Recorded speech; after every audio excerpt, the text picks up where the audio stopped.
迎持续锁定新闻大白话，我是黄运成。首先，我为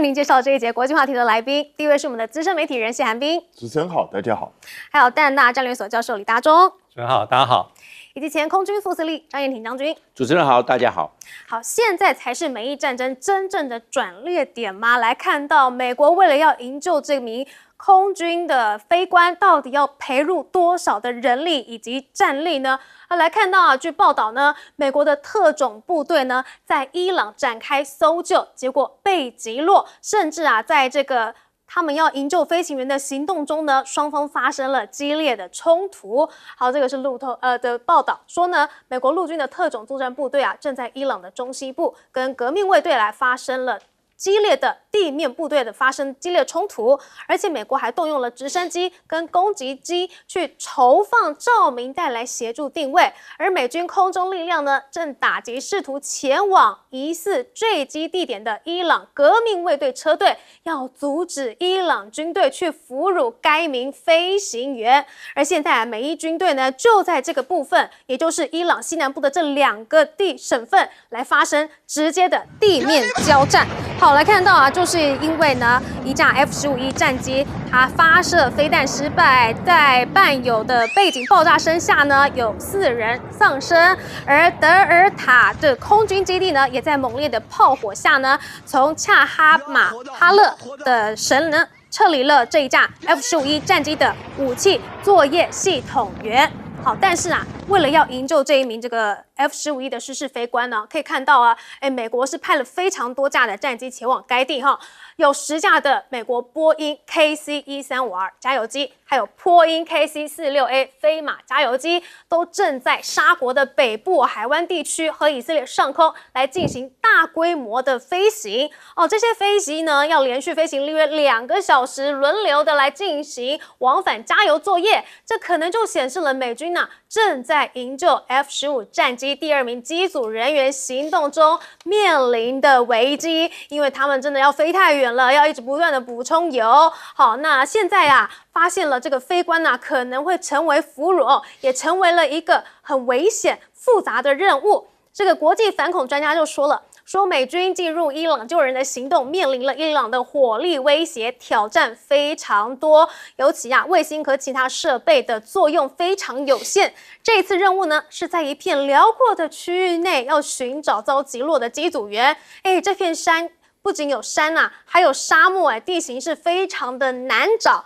而美军负责的搜救军机还必须要低空飞行，才能够确保去寻找飞行员的踪迹。那救援机呢也必须要近距离观察，还必须在火力威胁之下来冒险飞行。对伊朗来说短时间内如果能够击落第3架美国战机，无疑是很巨大的一个战利品但是呢，我们就知道了，之前就是打越战的时候，其实也有这种为了要营救美国的军官，然后造成很大的损失的情况。半个世纪多前这个美国空军的汉布尔顿中校在越南上空被击落，于是呢，美军就展开了一系列的救援行动，导致空军遭遇了整个战争中最猛烈的防空火力，11名飞行员丧生5架飞机被击落，一直到11天之后，这个汉布尔顿才被获救。那这一次的伊朗搜救行动呢，会不会又重蹈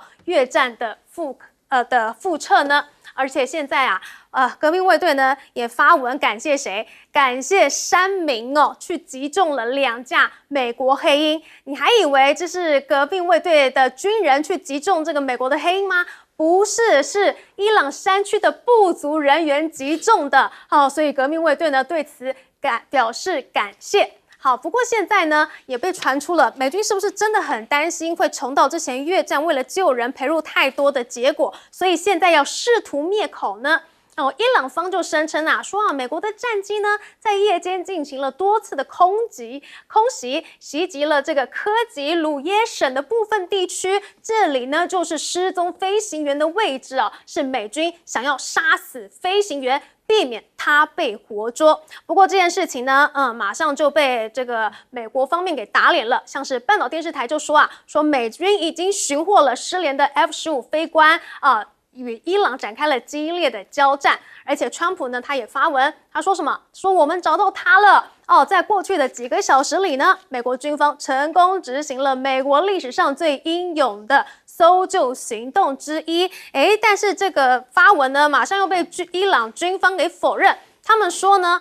美军的营救飞行员任务失败，而且呢，其中2架黑鹰直升机，还有1架 C-130运输机都被伊朗击落了。所以人到底找到了没？双方是各说各话。不过呢，我们知道这个飞行员呢，他失事了之后啊，伊朗方面呢是给出了很高额的这个悬赏奖金。所以呢，在伊朗西南部竟然出现了这种交通堵塞的情况，为什么呢？因为很多的平民啊都想要去抓这名美国飞行员，所以呢交通就堵塞了，因为大家纷纷开车要前往找人呐。所以啊，这因为太塞了，所以伊朗军方还敦促民众赶快远离该地区。好，不过呢，伊朗为什么想要这名飞行员呢？就是我们来看到 BBC 的这个特派就说呢这件事情啊，让美方同时面临了军事还有政治的双重风险，呈现呢需要承担受敌区作战压力，白宫呢则必须面对潜在的舆论反弹。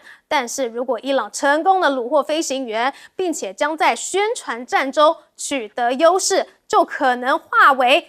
谈判的筹码。好，那这样子的王牌啊，要是伊朗真的拿到了，川普就麻烦大了。那也就代表什么？难道未来战争美军在伊朗打仗的时候都人人自危了吗？很怕会成为俘虏吗？请教张延廷将军。因为这个研究行动啊，就要有很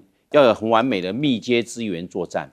因为这毕竟是在敌境内作战，在伊朗的地盘。现在美军要过去营救，一定要有几个条件，他只要缺一个条件都不可以。第一个，他一定要拥有绝对的空优。那绝对的空优，美国的战轰机、美国的这个黑鹰的直升机要去营救，他一定要在那个地方保持绝对的空优，不能有伊朗的短程的地对空飞弹把它打下来。万一被打下来，又是为了营救，反而又被击落，那变成损失更大。因为好像感觉到不断的加码，但是困难就来了。所以绝对的空能不能掌握，这是美国非常复杂的。第二个就是要有优势的地面兵力。那现在是在伊朗境内作战伊朗呢，它的地面的动员马上就可以呼之即来动员。那美军是不断的增援进去，因为要救那一个武器系统官，他后座是武器系统官那现在在那个地方，他会不会被伊朗抓到之后呢，把他移到另外一个位置去了？那你在这个地方做到你掌握的情报对不对？因为抓到之后马上移地，不会待在那个地方。那你在那个地方去营救，结果他已经跑到乙地去了。你在甲地作战，结果被移到乙地，你怎么去掌握？就要在这个绝对的优势地面兵力，美国会不会逐次投入？因为毕竟就在那个点上面，那又在伊朗有战场经营，他熟，而且现在是晚上，不断的在打照明弹，去定位，去掌握地面上的部队运动的状况。那这样子是不是？美国的136洞也好，美国的黑鹰直升机，还有美国在空掩护的战轰机，都要面临风险。那风险，你看刚才为什么特别讲到空中加油机？因为这个他们从机场起飞到伊朗地区就已经经过空中的航程，然后在执行任务的途中呢，油量可能不够了。这个 KC-135空中要他们待命，你随时回来加油，再继续执行任务。一定要在那个地方盘旋，保持那个地方的空优。在那个地方的话，所有的空中的威胁都要没有，所以美军面临的压力比较大，而且那个伊朗的军队会慢慢的增援，那美国会不会继续应援？那也要美国要相对要不然的话，美国也会做损失所以这个任务是非常的复杂，风险非常的高。那这个密接支援作战，还有一个就是定位蛮困难的，你怎么样去定位它呢？它人会移动的，那伊朗抓到它会移动的嘞。那怎么样去定位？我认为美国在这一方面定位困难，还有持续的火力，美国火力不能减弱，因为美国的火力会在那边这个出境作战，火力会慢慢弱。那伊朗的火力会增强，为什么？他从四面八方围过来，那这样子美国怎么脱身？所以为了救一个武器系统官的这个飞行员，美国所付出的风险跟代价可能会非常的高。那如果在黄金时间没有营救到，那可能就过去了。为什么？他人已经移走了。你在那个地方再怎么救还是救不到。那结果美军会有战损。为什么？只要双方交火，伊朗的地面部队一定会对美军造成某种程度的损失，所以可能就为了营救一个人，可能又赔上另外一个人，这方面风险会越来越复杂。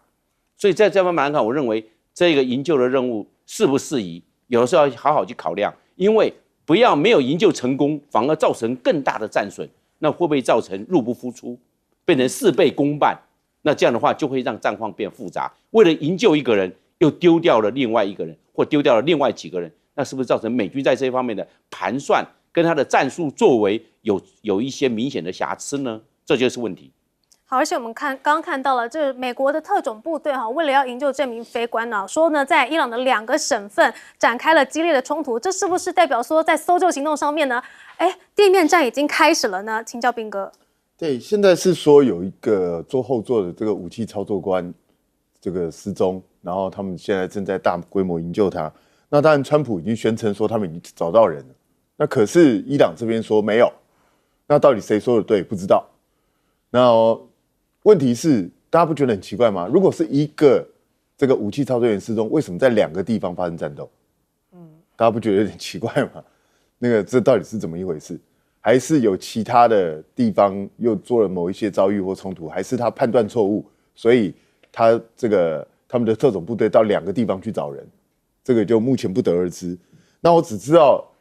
伊朗其实在等这个机会等很久了，因为他们过去就是等于单方面的挨揍，一直不断的被美国跟以色列的空军压制。那现在终于等到有地面部队交战的机会，那伊朗就是在等这个机会，所以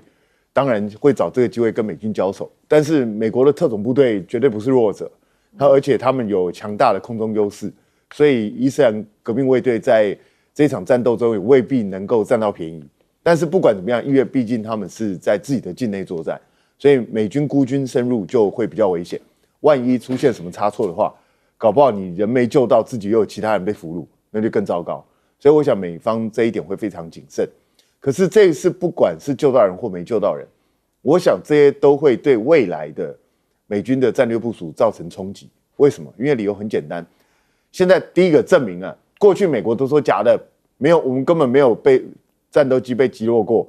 就现在确实有一架 F-15E 被打下来。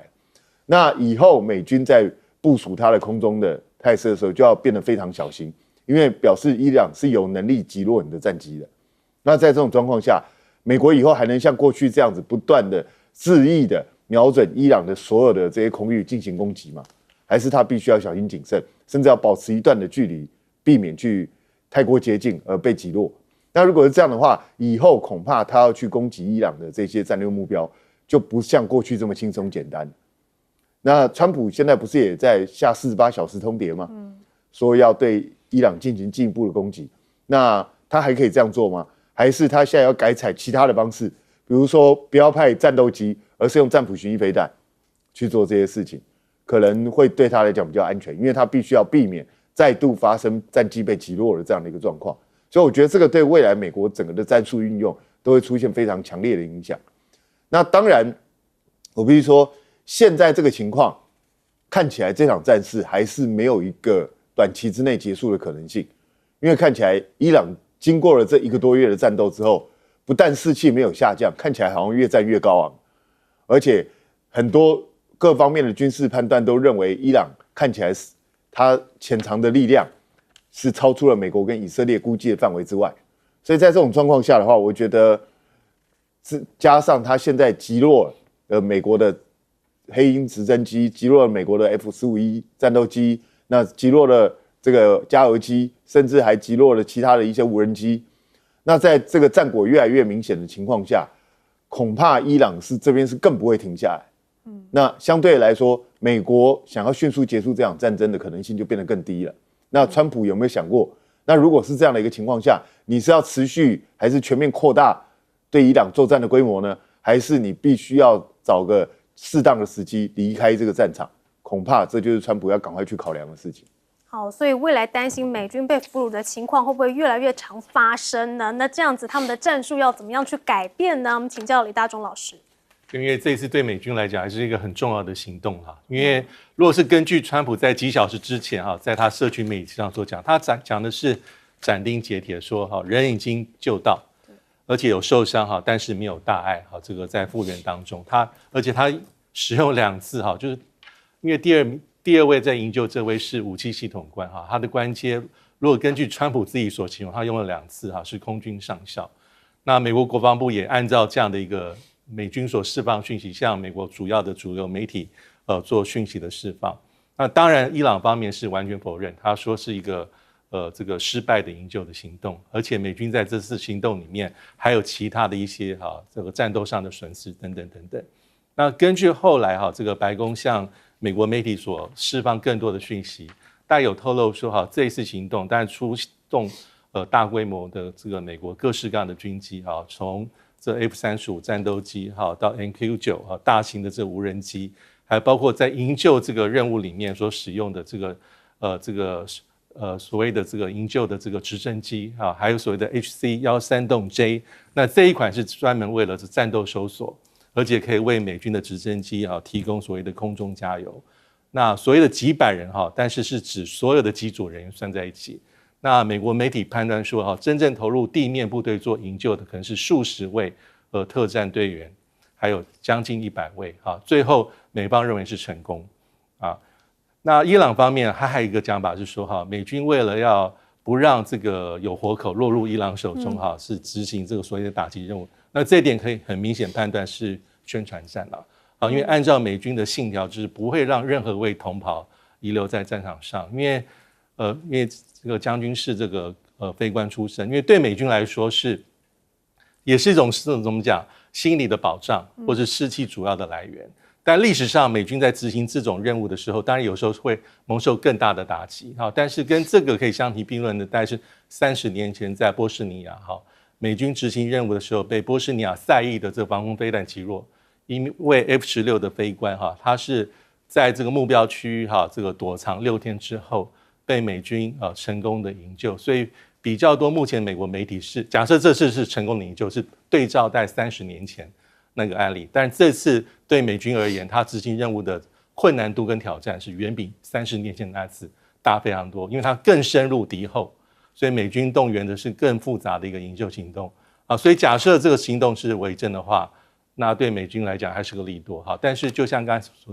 所特别提到，代表说美军还是在执行任务时候还是有非常多的风险好，川普的史诗怒火会不会是越战的噩梦重演呢？休息一下，广告之后继续聊。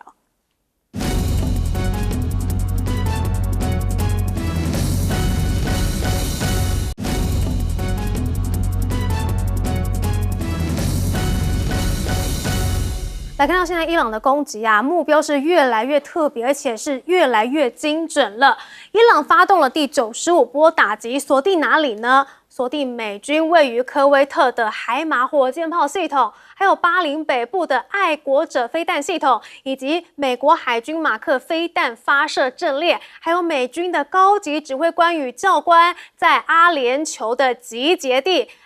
95波打击，通通都在这次的行动中遭到了摧毁。而且不仅仅是军事要地伊朗现在也袭击美国企业，包括了甲骨文，还有亚马逊的数据中心。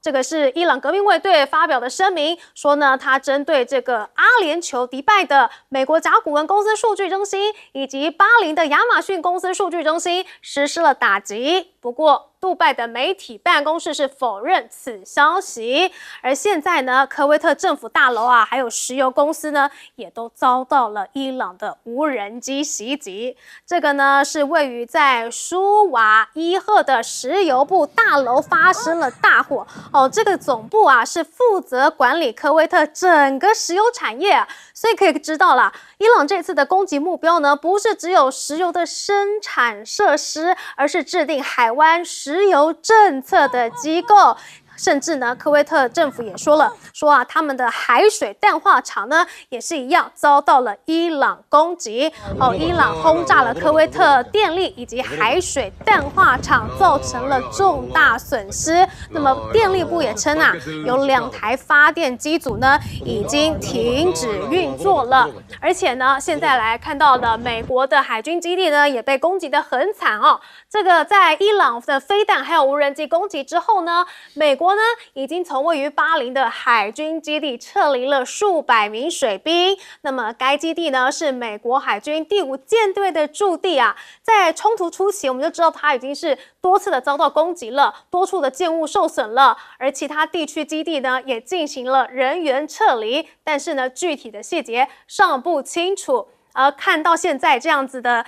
不断的被轰炸，没有想到呢，美国的卫星公司啊，竟然是要停止在发布相关的影像。为什么呢？这都是美国政府的要求。他要求卫星公司停止向其控制的广大中东利益区域去传输高解析度的影像。这个封锁范围啊，涵盖了伊朗啊、以色列、加萨、黎巴嫩、海湾国家，还有美国军事基地以及该地区的活跃冲突地区。这是不是想要试图掩盖伊朗报复性打击所造成的损失呢？通通盖牌，你就不知道我们被打得多惨吗？好，但是呢，川普不看这些真实影像，他相信自己呢已经把伊朗打趴了。他还说啊，这个再给他48小时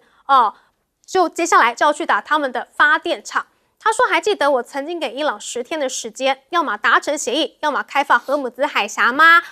时间不多喽，48小时后啊，地狱将要降临到他们身上，荣耀归于上帝。”而甚至呢，这个川普也在 po 影片，说什么？说啊，他们呢已经针对了德黑兰的这个大规模攻击行动中，美军成功终结了多名伊朗军事首长。还说许多的伊朗军事领导人一直以来指挥不当而且愚蠢，如今呢在这一场大规模攻击中被终结了，还有其他许多的重大损失甚至啊现在是不是真的要来进行地面作战了呢？因为美国有大量的 C-17的运输机呢都前往中东了。这个是航空监测数据显示，大量的美军全球霸王 C-17的运输机密集的飞越大西洋，前往欧洲跟中东，形成一条直通战区的空中运输走廊，引发外界对美军是否要打算扩大军事行动的一个关注。而彭博却说什么？说呢，美国对伊朗啊几乎已经投入了这个全部的逆踪巡弋飞弹，导致全球的库存剩下不到2成可以用了。所以这样子的情况之下，还要进行大规模的地面作战吗？而且呢，这个纽时也报道说什么？说伊朗啊，其实呢，你怎么打它啊，它都打不完的，因为它正在借由地下导弹掩体，还有大量的诱饵去保留战力。那就导致于说，它怎么样去发射，它很快都可以有更多的这些导弹能够再拿出来发射。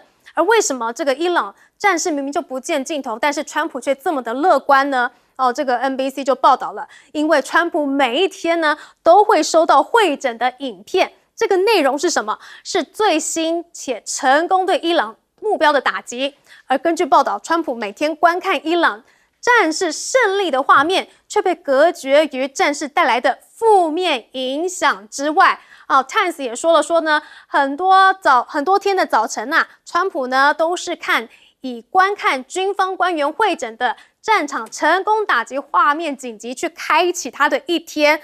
告诉幕僚，身为山军统帅，如果他能够消灭伊朗的核威胁，那就是他任内最卓越的政绩之一了。这非常的严重啊！这个身为这个美国的总统，他看的竟然是只看胜不看败。那我们真的是不能说他是活在自己的世界上，他是活在这个幕僚给他的世界吗？我们请教张延廷将军。美国现在3项正在减弱当中，第一个就是它反导系统，反导系统的功能，还有它的这方面所能够发挥的这些我们讲战果都有限了。那这样子的话，伊朗的导弹也好或无人机，它的穿透力成功率就增加了。因为反导系统弱了，不管是它的雷达、远程雷达，或者是它的爱国者3的反弹飞弹，但是数量减少了，那伊朗这方面的攻势一加大，它没办法招架，所以反导系统力量变弱，是美军 ING 当中。第二个，电站干扰能力减弱了，因为电站干扰这个电站可以干扰它的 GPS 啊，干扰这个伊朗所发射的飞弹的我们讲到的惯性导航系统。卫星定位系统可以干扰它，电站干扰啊，但是美国在这方面的能量还有它的这方面的能力都在减弱当中，所以让伊朗也能够达到目标，不管是美军的指挥部或美军的驻在地的这相关的这些设施，伊朗达到破坏了。关键这个电站干扰能力，美军还减弱当中。第三个，美军的火力也减弱，所以美军的西腰拐空中霸王从大西洋飞过来，穿越直布罗陀海峡、地中海，再到中东地区，它长途跋涉变成空中一条龙。为什么空中一条龙？都在运送军火装备，火力不够了，用完了，现在变成逐次投入。逐次投入对美国来讲不利，因为你现在是要先准备好超前部署，现在发扬火力，现在没有办法，现在送到多少再发扬多少火力，那你这样就受限了，你就变成缚手缚脚。所以他现在的这些火力不济，变成逐次投入，对美军来看是一个压力。那相对于伊朗看的话，你的火力本来开始很旺啊，可以一鼓作气啊，现在火力变弱了，这样伊朗它更有一种回旋的空间就出来了。所以美军三项减弱当中啊，被伊朗做评估。那现在问题也出在川普上面，川普上面每天都听战果，结果有人只要讲实话，你看衰你就离开。所以美国陆军参谋长就陆军最高的指挥官离开了，还有好几位上将离开了。为什么不能讲实话？你要讲好的战果，你不要讲说这方面啊会有风险怎么样？你为什么要冒风险？我美军能力你那么看衰吗？完蛋，离开。所以变成这样，那大家都是一言堂，通通讲好的，通通报喜不报忧，不敢讲真正后面的风险跟代价。那这样子的话，这用兵起来，那这样就非常危险了。为什么？因为川普的资讯是有限的，川普所听到的是选择性的，这是完全一个战略的严重错误。因为他不能听实话，听实话你看衰嘛，看衰请你离开。不过我们站一个成一个队，怎么可以讲相反的话呢？不能报实情，这是目前川普，因为他偏听，绝对不能偏听，情报要客观。如果情报走向主观判断，那完蛋。你要情报要多方来源，最好能够把最严重的讲出来，以最严重的、最可能的，那我们讲，我们做最坏的打算，那做最好的准备。现在没有了，大家都很乐观，那所以后面的整个的战局啊一再延宕，就是让美军陷于极不利的战略态势。目前就是这个状况。那现在呢，伊朗对美军的报复啊，是它有高价值目标的攻击清单，因为高价值目标太多啦，你这些 Intel 也好，亚马逊也好 ，Google 也好，那么多，伊朗的清单可能几百条，可以慢慢选。那美国或以色列要去打伊朗的，反正都差不多了，这真真假假，有的是假目标，然后伊朗就是这些，就是该打的都打了，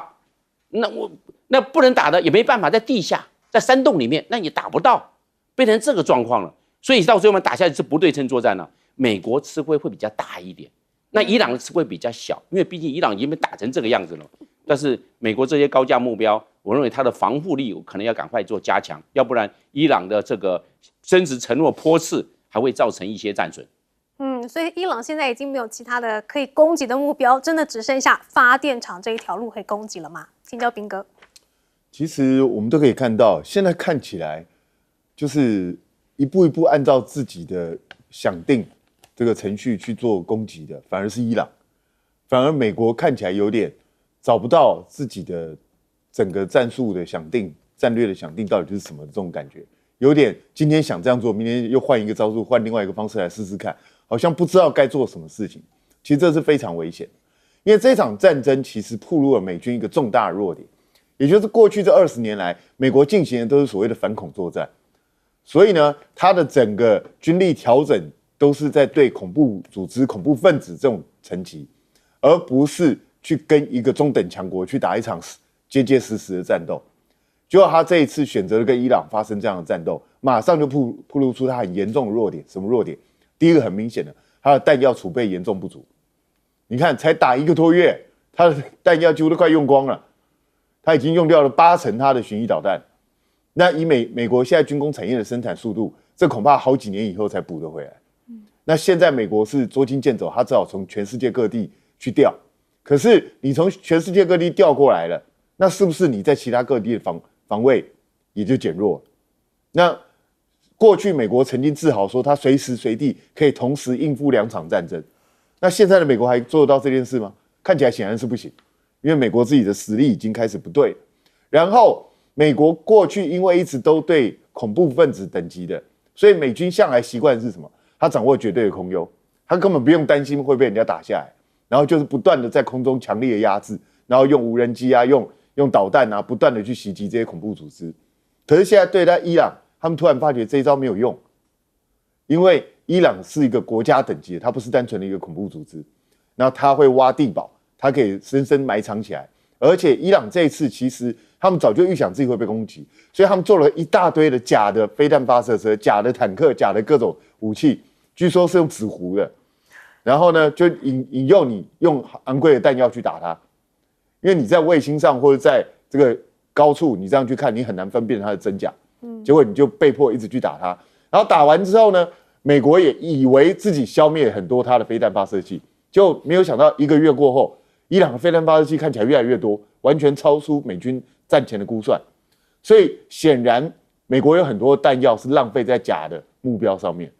所以以至于美军发生了严重的误判。所以我觉得美国现在要赶快纠正他的战略。那但是我就觉得川普也很好笑，他说他把伊朗的愚蠢的指挥官都干掉，那你在帮助敌人吗？你把他们愚蠢的指挥官都干掉，现在都是精明的指挥官来，你不是搬石头在砸自己的脚？好，不过伊朗就像打地鼠一样，你炸完了之后，它马上要恢复，但是美国的弹药却是打一枚就少一枚耶。那接下来的战争要怎么打？请教李大中老师。对，因为一方面我们看到这个战争目前短期内好像没有收手的迹象啊，但另外一方面呢，好像和谈这方面也触礁哈，因为前几天其实主要的这个第三方应该是这个巴基斯坦啊，伊斯兰马巴德。那目前看起来都陷入僵局啊，所以像是土耳其、像埃及啊这样的国家又说他们愿意担负起这样第三方促谈者的任务。那我觉得这几天有一些迹象还蛮有趣的，比如说4月3号这个伊朗的这个前外长啊，这个扎里夫，他投稿到这个美国非常著名的这个外交事务期刊里面，有一些他提出的这个双方迈向和谈的路径图。那扎里夫是何许人也？其实他是具有代表性的，因为他曾经担任过10几年的伊朗外长。当时2015年不是有所谓的伊朗核子谈判他是伊朗的首席的谈判者。那他曾经也担任过短期的这个很短暂的时间里面伊朗副总统也担任过伊朗驻联合国的这个什么常任代表。他里面提出的观点就是说伊朗应该用胜利者的姿态，因为承受了这么多的打击，屹立不摇，来向美国做谈判。伊朗开出条件就是，第一个要打开荷姆斯海峡，这点是符合川普的期待。第二个地方就是说伊朗必须要能够把浓缩铀的议题回归到最原始的原点，浓度限制在3.67，这是当年2015年奥巴马跟伊朗谈判5+1的谈判结果。这是也应该还算是符合美国跟国际社会期待。那伊朗要求的是什么？因为如果我们根据过去伊朗所提出的条件，其实美国不可能答应的，要美军撤出中东地区，要美国赔偿要美国永远保证说不侵犯这个伊朗。那这时候他在扎里夫在这篇文章里面，他提出的重点是什么？第一个重点就是说必须要撤除所有对伊朗的制裁。第二个是美伊双方要对等的签署互不侵犯协定。那所以说在这个节骨眼里面他曾经是这么重要的官员，温和派务实派，在 Foreign Affairs 里面有这么重要的文章，到底有没有经过授权，还是他个人的言论，还是他在释放某种程度的风向球？因为类似的文章我觉得目前在伊朗的政治体系里面至少要经过伊朗官方的默许，所以这也是我们未来可以稍微观察的一个重点。好，不过川普已经发出了48小时的这个地狱倒数计时，但是时间到了之后，是谁被误导呢？我们先休息一下，广告马上回来。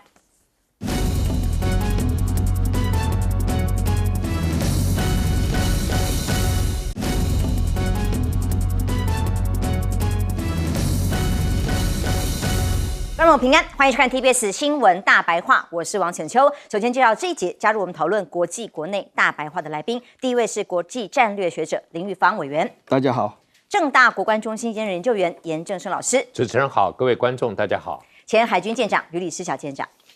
主持人好，各位观众大家好。伊朗战事进入第5周了，还是没完没了，没有办法结束。但伊朗公布了最新击落 F-15E 的画面哦。这个影片一释出呢，看到的画面里头出现有这个战机不断的遭到攻击，还不断的翻腾闪避，发出干扰弹，试图回避攻击，但最后还是被击落了。这当然是对于美国来讲面子挂不住的重大消息。这一架 F-15E 坠落之后呢，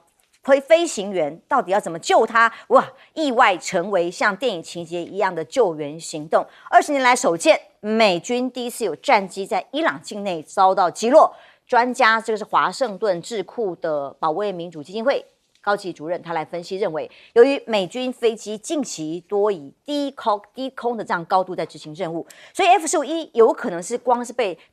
地对空的飞弹击中。更有可能更简单的是什么？怎么会有这么简单的？就让可惜式的肩射式飞弹，哇，很人工的方式就把它击落了吗？这么高超的武器，却这种武器轻易的就把它击落下来了吗？伊朗方面说的是比较高级一点的啦，他说能够击落美军战机是用战术跟现代化的设备，还有防空系统创新导致的结果。哇，听起来这个高低有差，但是总之事实就是伊朗击落了美军的 F-15E。那么为什么这个营救飞行员呢突然成为一个重大的消息？美军也是不可能的任务也要做到，因为呢这个搜救的飞官除了可能改变战略战术，影响美方未来的这个战术做法之外，那更重要的是这个面子问题，还有未来如何跟民意交代。所以伊朗也是非抓不可。看到这个画面是哇，大家人马杂沓，纷纷上山去干嘛呢？伊朗民众因为政府祭出重金要悬赏抓这位美军飞行员呢，当地人民就纷纷的冲上山去，造成塞车，好像我们花季一样，有没有离谱？6万美金的价格要活捉飞行员，平民呢最后大家冲出山上，太多人，以至于最后完全堵塞，没有办法军事行动，所以要求民众必须离开啊！川普出动了10多架的战机，因为他的发文宣布已经成功救出了 F-15E 的飞官，绝不丢下任何一位战士，因为被敌军追捕啊，很危急啊，在伊朗的险峻的山区里面，很危急，所以特别包括了美军高层、3军统帅、国防部参谋首长等等的联席会，派出了缜密的救援计划，有数十架搭载重型武器的军机进入了敌后，最终将人员成功救出，就是好棒棒哦。川普的讯息是如此啊。不过呢，现在美军激烈交火，在寻获 F-15失联飞官，看起来是寻获了。刚刚伊朗前一节我们给大家最新的讯息是，伊朗方面是宣布我们并没有让你们把人救走，我们正在控制情况当中。所以是不是真的仍然困在伊朗境内呢？救援小组像拍电影的情节一样哦。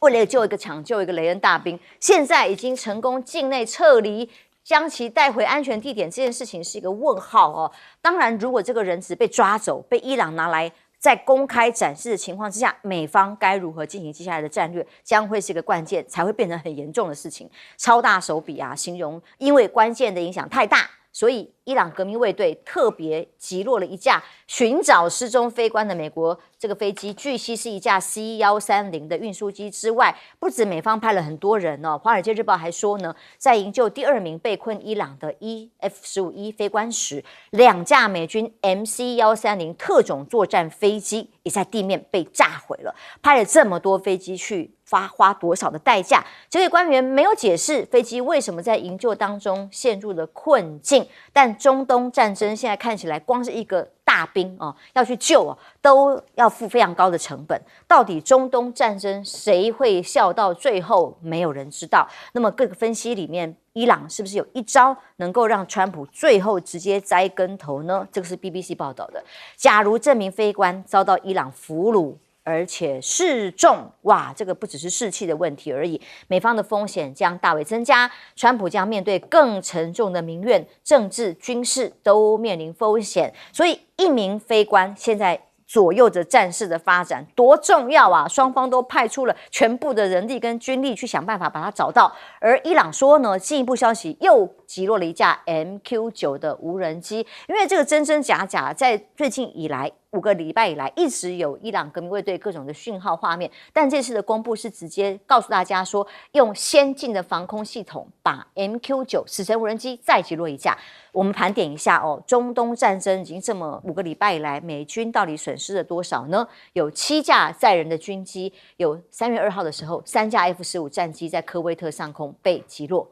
那么不过是以友军击落的啊。到了3月12号，一架 KC-135的空中加油机在伊拉克坠毁，有6名机组人员罹难。到了3月27号，有一架E-3空中预警机跟管制机在沙烏地阿拉伯这里空军基地是停机坪体验者被炸毁的。而4月4号，在伊朗损失一架 F-15战机，一架 A-10的战机，还有没有其他的在接下来营救行动里可能反而造成损伤？不知道到底为什么川普前几天礼拜4的时候，所谓重要的记者会释出的讯息，却让大家以为天哪，到底是这么的厉害吗？美军已经把伊朗炸到完全没有炸弹，那还这些发生的是什么事情呢？到底是不是川普误判了？根据《时代》杂志的报道，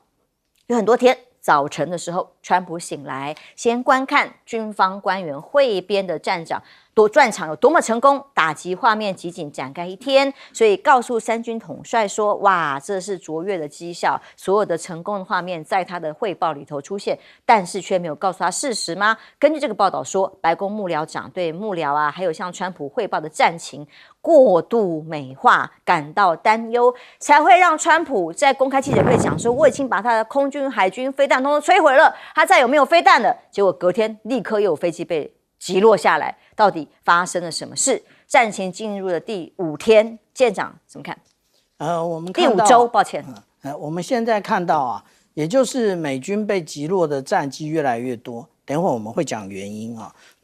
但是呢，我们现在所看到的这就是 HC-13洞带着2架直升机，但是呢，它没有全部回去，那也就是它其实也有部分的那遗留在这一个伊朗的境内，但是他们自己损毁了这些遗留下来的战机，因为它不能够让这上面的任何的装备留给伊朗，因为现在大家都稍微会一点。那个也就是逆向工程那如果透过逆向工程的话，它上面很多的一个先进装备可能就会被破解，然后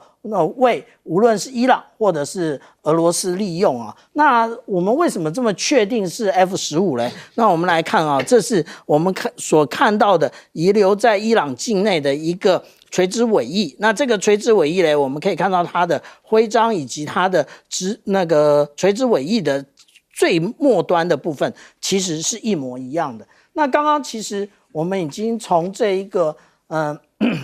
主持人的介绍里面，我们可以看到其实它的一开始我们看到的它是先喷出这种小的碎片，后来呢，也就是大块大块的解体，最后呢，我们看到的这个部分其实是他们正在跳伞，就是他们已经发现。这2位飞官发现，其实他们没有办法回去。那其实无论是他用的是什么样的飞弹其实也就是预制破片。然后说打出来之后呢，其实这些破片都会对于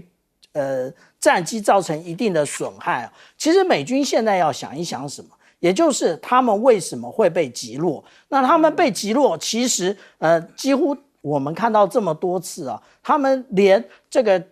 Chief 或者是热焰弹都没有打，意思是什么？他们低空，然后很快的就被攻击了。所以之前讲到说这个可能是被这一个358的这一种红外线的这种飞弹那个攻击但这种飞弹其实第一个他们之前校阅过那第二个呢，我们看到这种飞弹它的特点，也就是它其实是用了。这种被动的来源，也就是它本身不会发出 RF 信号，也就是不会发射出电磁波，它完全用你这个战机上面的所散发出来的这一个红外线，而且因为你担心，所以你在低空的时候你的速度快，然后你的红外线的特征又明显，然后在这么多的一个情况。结合之下，你就很容易被击落那其实我们刚刚特别讲到，那不是普通的 C-13洞，那是特战所使用的 HC-13洞。那他们一般来讲呢，都会携带什么？这个我不是这一次的啊，可是跟我们刚刚看到的，它的训练就是如此啊，也就是它可以完成进行空中加油，但是它这里带了一个什么？带了一个愤怒小猫的一个夹舱，这个夹舱非常特别啊，也就是它在我们一般的这一个 Seeker 旁边呢，它还有2个像拳头一样的。那现在美军经常使用这样的一个夹舱，因为这个夹舱可通用啊。我们讲到 HC-13洞，它可以携带，其实无人机也可以携带。那它为什么会有2个像拳头一样的伸出来呢？因为我们要进行对于战场上面现在的电磁频谱的状况的话，我们必须要能够完全的那个扫描。可是如果你的这个阵列太小的话，你没有办法对于这一个我们讲到比较低频的这一个进行扫描。这个也就是我们讲到说，为什么他们携带这样夹舱，其实最重要的也就是现在我们看到这一个预警机，它都已经在地面上被击落。意思是什么？意思就是它缺乏了一个空中连接的一个节点。那对于地面的目标，它无法掌握，所以这些战机呢，其实都是在一种不确定，然后没有办法完全掌握战场状况的情况之下，进入伊朗的上空。我觉得当然，现在双方美以都是全面的轰炸。虽然川普下了最后通牒，但现在完全看不到有可能顺利谈判的契机。光是找这个失事的F-15E 的飞行员，哇，双方都花了最大的力气。因为这如果真的被逮到的话，放到电视上面，然后把它放出来，全世界都看到美国的飞行员这样子的被逮捕。那请问你这个美国人民看了会怎么样？所以其实这是一个很重要一个战争的一个事件。那伊朗没有逮到他，只能说这是一个蛮可惜的事情。对伊朗人来讲啦，对美国来讲，这就是个很幸运的事。其实这个飞机被击落这个省啊，这个地方啊，面积大概是台湾的1半嘞。所以16000多平方公里是很大的一个范围。而且多山都是山在那里，所以这个要去救他的人，跟要阻止美军去救他们的伊朗军队来讲，这个工作都是很难做的哦。高山，然后这么多的森林，你在爬这要克服这个地形的这种阻碍，要找到人。但我相信美军会先找到他的原因，是因为他一定有一个发射器，定位啊，他身上一定有定位。他飞机下来的时候，他跳伞的那一刻就启动了，所以美军根据他所发出来的讯号是比较容易找到他。但他会出动这个大批的这个飞机嘛啊，我们刚才讲 A-10 这个游珠号，还有直升机这些，这都算是低空飞行的飞机，当然就容易被攻击。现在伊朗最大的法宝跟现在美国真正他要担心的是什么事情呢？因为你所谓的一般的反空飞弹需要雷达配合的反空飞弹啊，大概都成为美国跟以色列的攻击的主要目标，所以几乎要配合雷达，那些雷达大概都被摧毁了一大半了。现在最重要是去年的年底，大概12月的时候，美国这个伊朗秘密的在莫斯科跟这个俄国签订了协议，买了大概500个发射器，然后呢，大概2500枚的那个飞弹啊，这个飞弹的这个代号叫做9K333啊，这是红外线这个导引的。那它白天晚上它都适用，都可以发挥作用这样。所以这个是最可怕的一件事，就你美国真的要处理对伊朗大概有2个战争的目标，主要目标，第一个是把它核燃料给挖走，我认为这是很难的啦。第二个就是占领伊朗现在所控制的那个海湾上的那几个小岛，荷姆兹海峡那几个小岛，这个会比较容易做得到，因为美国的这个海空的力量强大哦。那可是呢，你现在如果它有这种低空的这样的一个监射式的飞弹有这么多枚的话，那请问你要去攻这些小岛，你不可能从高空这个跳伞下来，你很可能就激降，啊，要不然就小艇去把人给送上去，从对岸送到这个伊朗这边，跨过这个所谓的荷姆兹海峡。这个不管这种低空飞行的这个飞机呢，你就很容易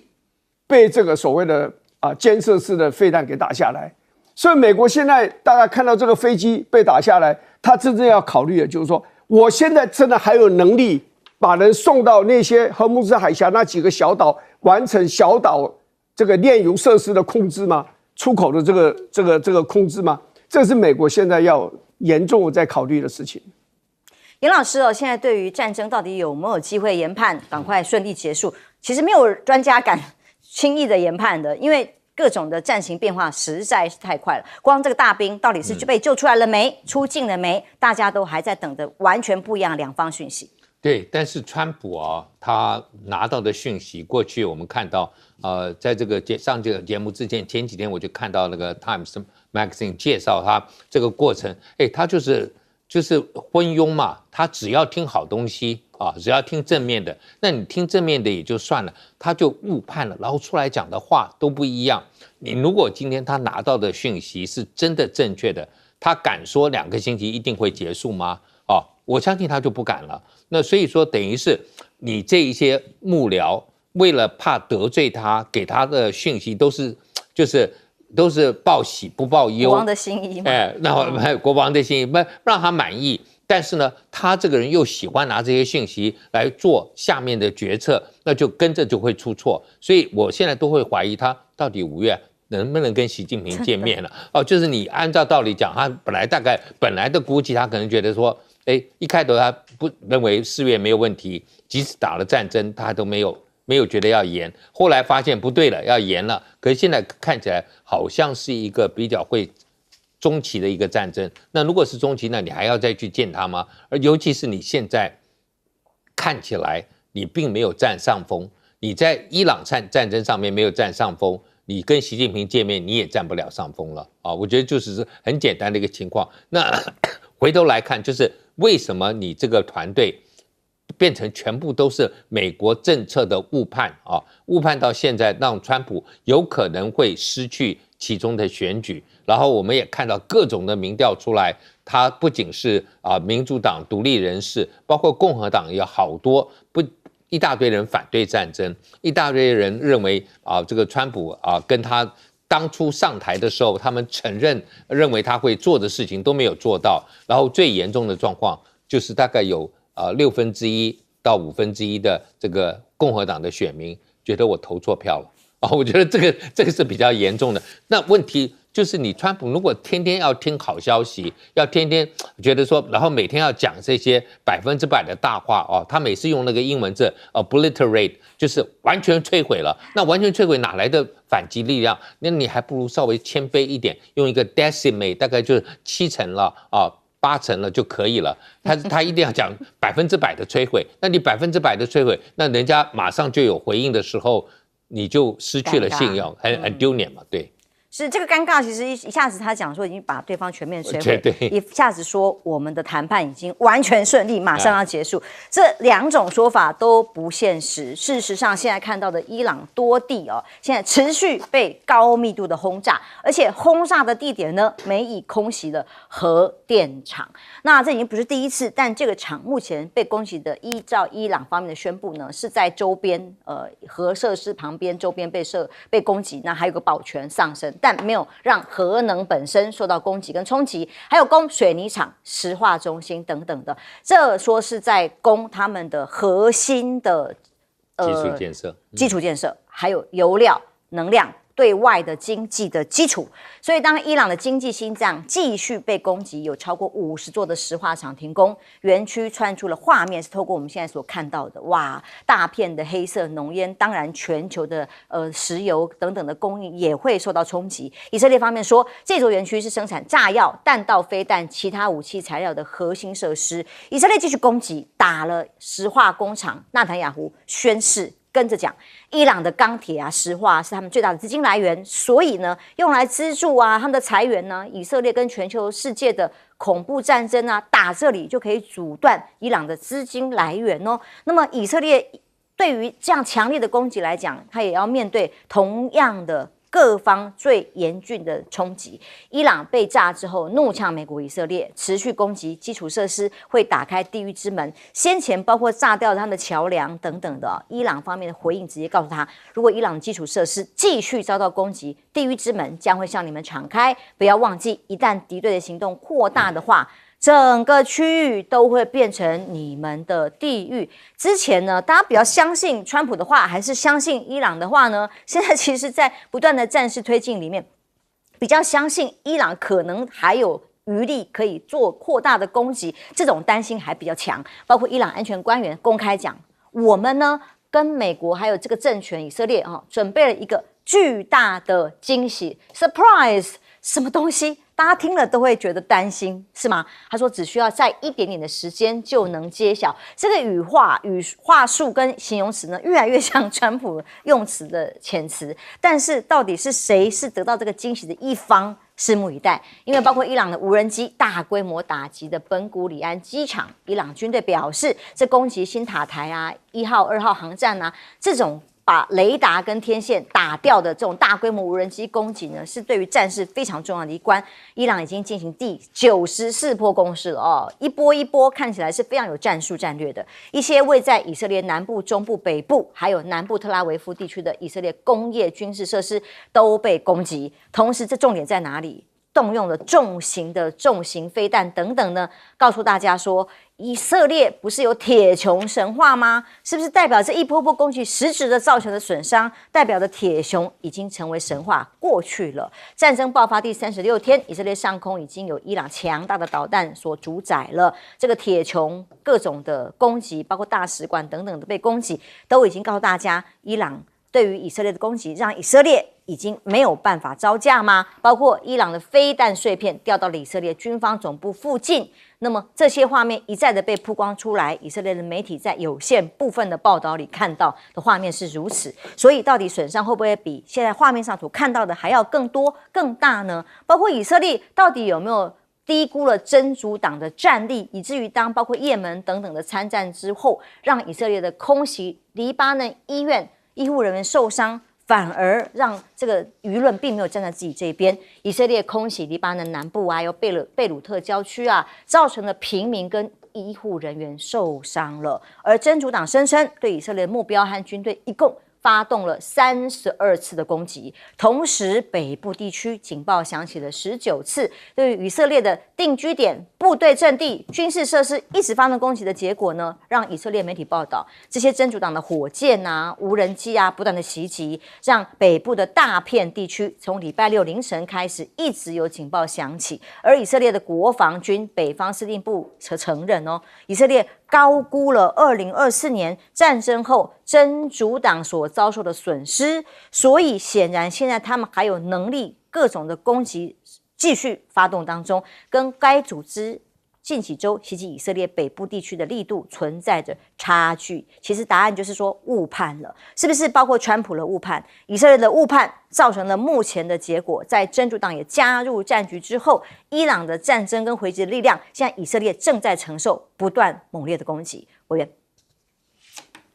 其实这次战争里面，首先我们要这样讲，我们现在看了很多的图片有很多是经过 AI 合成，有的是反复的放，尤其是伊朗对以色列的这种打击的很多的画面，其实不是真实，或者是说被夸大的。以色列的整个的铁穹的拦截的系统的表现，坦白讲是还是蛮强的。你看它的很多的绝大多数的飞弹，包括无人机，事实上是被成功的拦截下来。这当然包括美国可能在海上，还有在约旦的这些基地，大家都有在帮忙。可是以色列的到目前为止，它的拦截的能力、飞弹能力真的是蛮强的。可是现在真正要去想一件事，还有一个很强的，就是说你很强，但是你的敌人呢？就是说大家都低估了伊朗的那个飞弹的弹道飞弹的那个数目，跟隐藏这些弹道飞弹的能力之强，我们真的是大多低估。我想我坦白讲，我自己是低估的。我所有来宾在现场先前问都没有人相信会打这么久，打到现在。我想连美国、以色列，尤其以色列，他认为说我对你情报掌握到你们的这些的大人物在哪里，我都晓得，而且很多都被我给炸死了。所以我对你的情报的掌握是100%啊。可他真的是完全没有想到，伊朗早就为这个战争做了20年的准备，所以他们整个不是只有政治的决策权而已，政治决策是高度的集中化，他们的军事设施、军事的力量是整个是 decentralized， 就是说整个是下放下去，是分割开来的，所以每一个战区对另外一个战区的了解，我相信都不见得是很大。他们军事，因为在这个战争的对方的这种恐怖的打击的压力之下，我认为他们在军事的中央指挥能力其实不是很强，有一点各自为政、各自表现、各自发挥战力。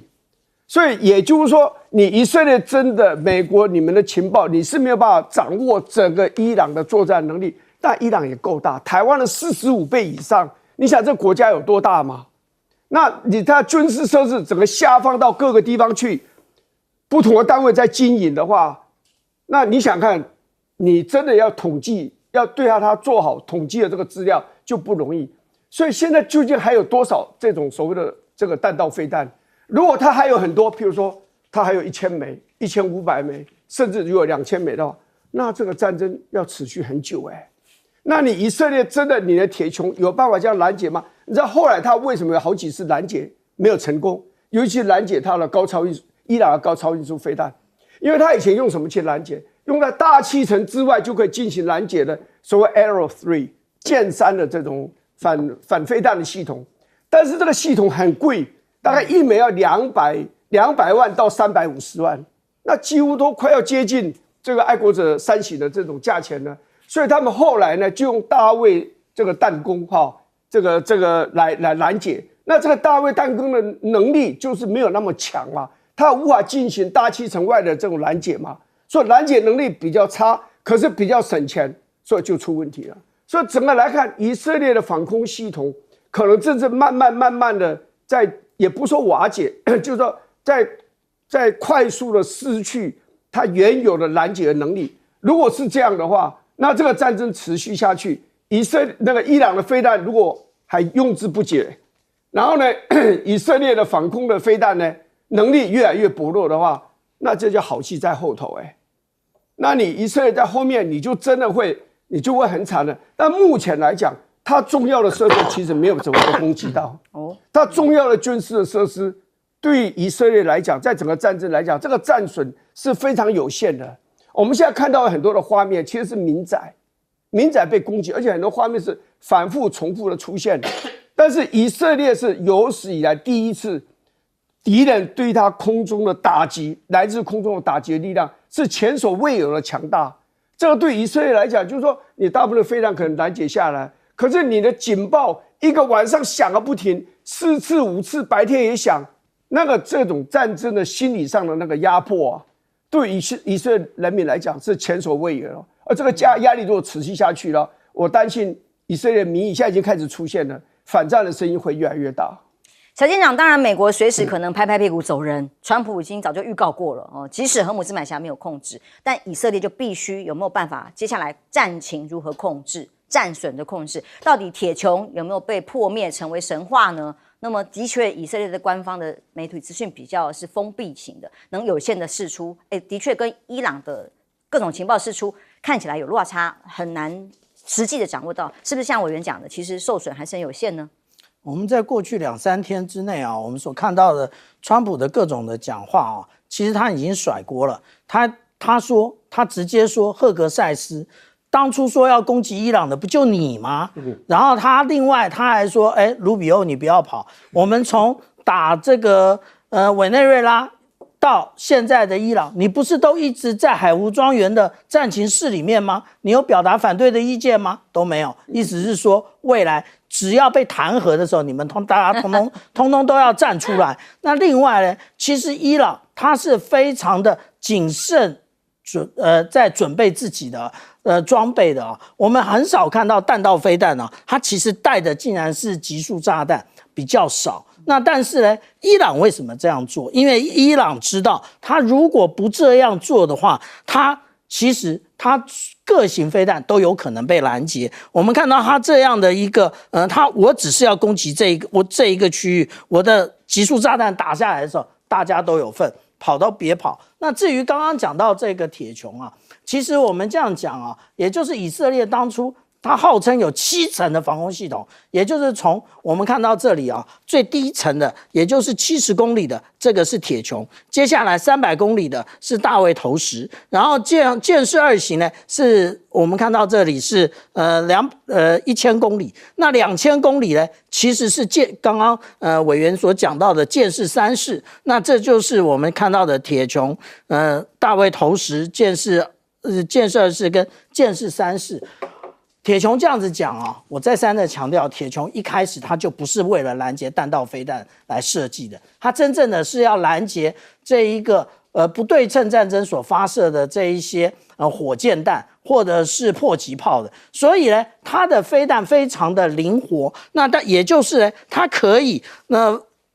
目标都错过了，他再回头打，那当然他也有预制破片的能力，他也有横向拦截的能力，那是因为火箭弹飞不快那如果说现在面对了超过5马赫以上的弹道飞弹，其实它是没有办法进行拦截的。那我们来继续的看，美国还在不断的增兵，只是大家没有注意到。例如说，我们现在看到最新的，也就是拉什摩尔号的这一个船坞登陆舰，它现在通过马六甲海峡，准备进入印度洋。它其实是什么编队？它其实是当初的这一个迪利波里号的编队，只是它还没有出动。那它本身呢，其实可以搭载的，除了我们看到的这一种机械登陆艇之外，那另外的还有气垫登陆艇。那所以我们讲到美国这一次死了心了，就是要打一场地面战争。您是预言马上地面战争要开始了吗？